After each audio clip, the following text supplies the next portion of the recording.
Kadangi lietuviai taip mėgsta kriminalinį turinį, pamaniau bus įdomu papasakoti ne tik apie buvusias gaujas ar tai nusikaltėlius. Kilo tokia idėja parodyti labiausiai dabar ieškomus lietuvius Lietuvoje ir visame pasaulyje.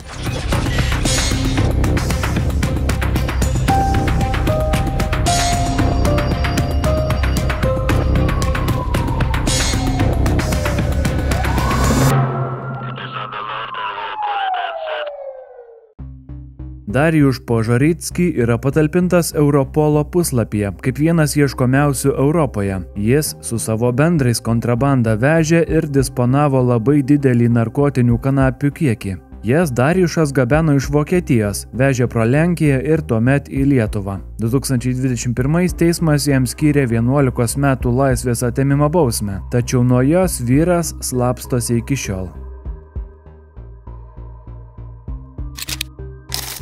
Renaldas Kanys yra antras iš 3 lietuvių šiuo metu besipuikuojantis tarp ieškomiausių Europoje. Jis nuo teisėsaugos slapstosi nuo 2019 vasaros. Kai kurie jį vadina ieškomiausių lietuvių pasaulyje. Nuo 2007 iki 2017 jis vadovavo gaujai, kuri organizavo didelio kiekio narkotinių medžiagų ir ginklų platinimą ir kontrabandą. Nusikalstamų būdų įgytą turtą Renaldas bandė legalizuoti. Taip pat 50-metis vyras yra ieškomas dėl nužudymo organizavimo. Apie Renaldą ir jo gaują daug nėra skelbiama, tik tiek, kad anksčiau jis buvo teistas už plėšimus, taip pat 2005-aisiais su daktarų grupuotės nariu pravarde Mačka Vilijampolėje apšaudė kitą nusikaltėlį pravarde Kapucinas. Manoma, kad lietuvis gali slapstytis Pietų Amerikoje, Brazilijoje arba Ekvadore. Rašoma, kad jis ten jaučiasi vienišas ir visų pamirštas, gyvena skurdžiai apšnerkštame kambaryje. Remigijus Byčius, pravarde Rema, yra tas trečias Europolo puslapyje žibantis lietuvis. Jis šiuo metu slapstosi nuo jam paskirtos 12 metų laisvės atėmimo bausmės. Žiniasklaidoje jis aprašomas kaip vienas iš Lapinų gaujos lyderių. Rema buvo nuteistas už neteisėtą disponavimą itin dideliu narkotinių ir psichotropinių medžiagų kiekiu. Taip pat ir dėl dokumentų klastojimo, disponavimo netikrais pinigais ir neteisėtai šaunamaisiais ginklais. Remo paieška paskelbta 2019 gegužę. Lapinų grupuotė siautė nuo maždaug 2002. Pagrindinis jų tikslas, žinoma, buvo prekiauti įvairiausiais narkotikais ir kuo daugiau uždirbti. Tačiau jie taip pat garsėjo ir dėl muštynių, nužudymų ir turto prievartavimų. Tomas Bolgovas nuo policijos slapstosi nuo 2020-ųjų. 40-metis kaunietis įtariamas dalyvavęs teroristinės grupės veikloje, taip pat prisidėjęs prie su agurkiniais glaudžius ryšius turėjusio, buvusio Sauliaus Velečkos Agurko asmens sargybinio Deimanto Bugavičiaus užsakyto žmogžudystės. Bolgovas pirmą kartą garsiau nuskambėjo dar 2007-aisiais, kai buvo nuteistas dėl vieno prostitucijos versle besisukusio vokiečio nužudymo. Daugumą savo nusikaltimų Bolgovas įvykdė su geru draugu, pagarsėjusiu samdomu žudiku Richardu Baika. Rimvydas Žilinskas policijos yra ieškomas nuo 2019 metų. Jam iškelti įtarimai dėl narkotikų platinimo ir kontrabandos, pinigų plovimo bei dalyvavimo gaujų veiklose. Taip pat įtariama, kad jis galėjo dalyvauti jau minėto Bugavičiaus nužudyme bei pasikėsinimo į policijos informatorių. Žilinskas nelegalia veikla pagrinde užsiiminėjo Ispanijoje. Ten vienu metu gyveno kartu su Renaldu Kaniu. Ispanijoje Žilinskas buvo neblogai įsitvirtinęs. Tarptautinis narkotikų verslas lietuviui atnešdavo labai didelės pajamas. Kartą jis policijai buvo įkliuvęs su 1,5 tonos hašišo kroviniu. Tai turbūt galite įsivaizduoti. Manoma, kad Žilinskas, kaip ir turbūt daugelis šiame sąraše, turi padirbtus dokumentus ir gali slapstytis kone bet kurioje pasaulio šalyje. Rimvydas yra žinomas ir dėl savo tėvo. Praeityje jis buvo gan garsus Kauno daktarų veikėjas, pravarde Tysonas. Jis dalyvaudavo masinėse vagystėse ir plėšimuose.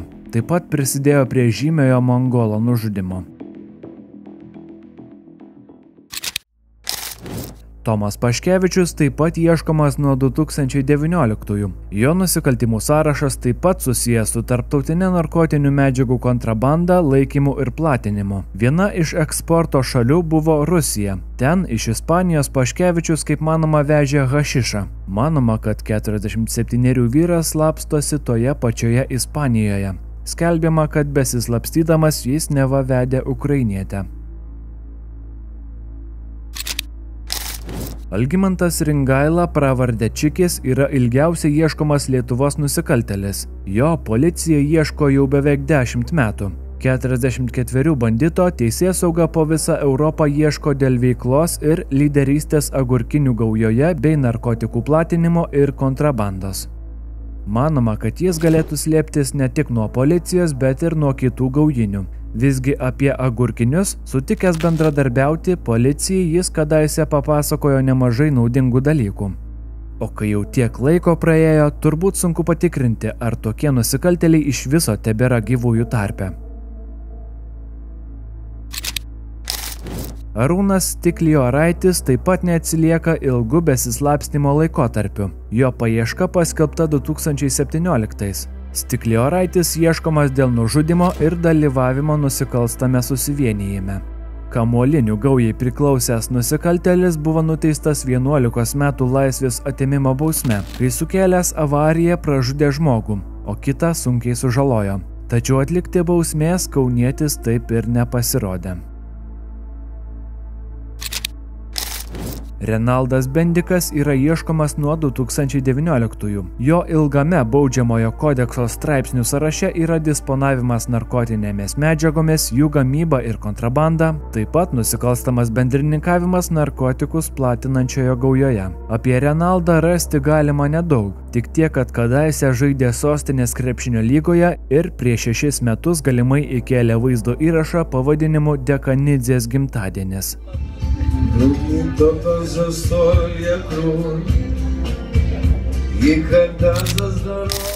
Justas Filatovas ieškomas nuo 2021-ųjų. Jis pabėgo po to, kai buvo nuteistas kalėti 12 metų. Buvo įrodyta, kad Filatovas dalyvavo nusikalstamo susivienijimo veikloje, klastojo asmens dokumentus ir organizavo narkotinių medžiagų prekybą dideliais kiekiais. Apie jį taip pat informacijos neskelbiama, tik tiek, kad kadaise buvo perspektyvus Bušido kovotojas ir priklausė sporto klubui Titanas. Tomas Aramavičius yra paieškomas nuo 2021 pabaigos. Teisėsauga jį įtarė dalyvavus gaujos veikloje ir didelio kiekio narkotinių medžiagų gaminimo. Kitaip tariant, Tomas pagrindė ieškomas dėl narkotinių kanapių auginimo. Apie jo veiklą straipsnių rasti nepavyko. Tik tiek, kad prieš 18 metų, būdamas 23, su sėbru Panevėžyje pavogė Audi 80.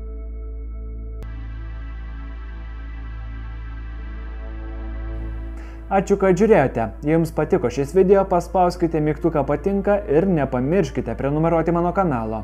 Iki kitų kartų.